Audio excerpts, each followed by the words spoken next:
Assalamualaikum warahmatullahi wabarakatuh. Perkenalkan, nama saya Muhammad Abdillah Ihsan Saputra dengan nomor NIM 2006841 dari Pendidikan Teknik Elektro. Di sini saya akan menjelaskan sumber historis, politis, dan sosiologis, dinamika dan tantangan Pancasila sebagai dasar nilai dalam pengembangan ilmu. Bagaimana sih konsep Pancasila sebagai perkembangan iptek?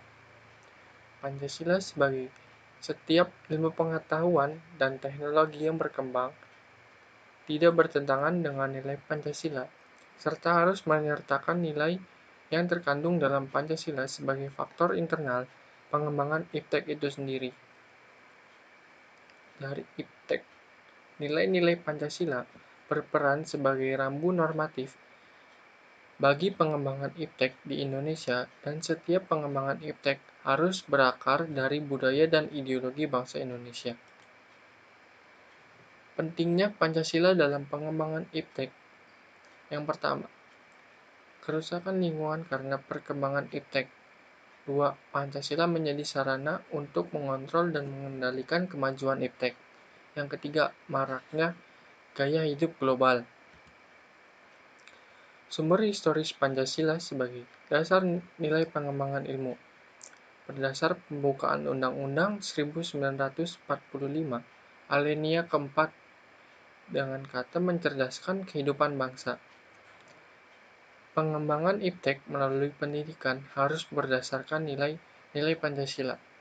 Jika tidak berdasarkan nilai, berarti mengabaikan dokumen sejarah bangsa, yaitu Undang-Undang Dasar 1945. Sumber historis dapat dilihat dari Kuliah Umum Pancasila Dasar Falsafah Negara oleh Insinyur Soekarno, Seminar UGM mengenai Pancasila sebagai orientasi pengembangan ilmu, Profesor Dr.Negoro yang asas dan pendirian hidup, dan beberapa artikel mengenai Pancasila dan perkembangan iptek. Sumber sosiologis ditemukan pada sikap masyarakat yang sangat memperhatikan dimensi ketuhanan dan kemanusiaan, sehingga manakala iptek tidak sejalan dengan nilai ketuhanan dan kemanusiaan, biasanya terjadi penolakan. Sumber politis. Pancasila sebagai nilai perkembangan iptek dapat diruntut ke berbagai kebijakan oleh para penyelenggara negara pada masanya. Pada masa Orde Lama, Pancasila sebagai dasar nilai pengembangan atau orientasi ilmu pada pidato Soekarno di UGM pada tanggal 19 September 1951. Yang kedua, pidato Soekarno pada Akademi Pembangunan Nasional di Yogyakarta pada tanggal 18 Maret 1962 mengaitkan dengan karakter, yakni kepercayaan yang sesuai dengan nilai-nilai Pancasila. Pada masa Orde Baru, Soeharto menyinggung masalah Pancasila sebagai dasar ilmu ketika memberikan sambutan pada Kongres Pengetahuan Nasional 4 pada tanggal 18 September 1986 di Jakarta.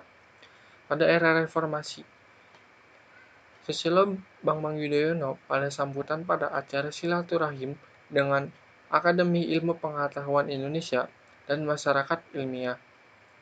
Yang kedua, Habibie dalam pidato 1 Juni 2011 menegaskan bahwa penjabaran Pancasila dalam berbagai kebijakan penyelenggaraan negara merupakan suatu upaya untuk mengaktualisasikan Pancasila dalam kehidupan.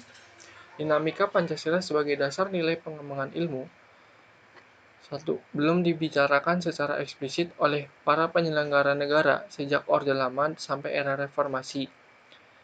Para penyelenggara negara pada umumnya hanya menyinggung masalah pentingnya keterkaitan antara pengembangan ilmu dan dimensi kemanusiaan.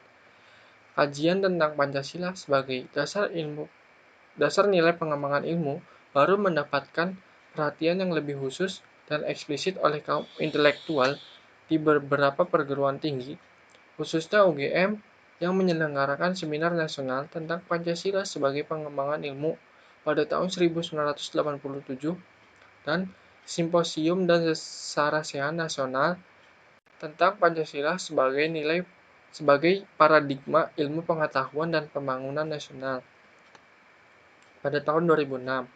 Namun, pada kurun waktu akhir-akhir ini, belum ada lagi suatu upaya untuk mengaktualisasikan nilai Pancasila dalam kaitan dengan pengembangan iptek di Indonesia. Tantangan Pancasila sebagai dasar nilai dalam pengembangan ilmu: 1. Kapitalisme, 2. Globalisasi, 3.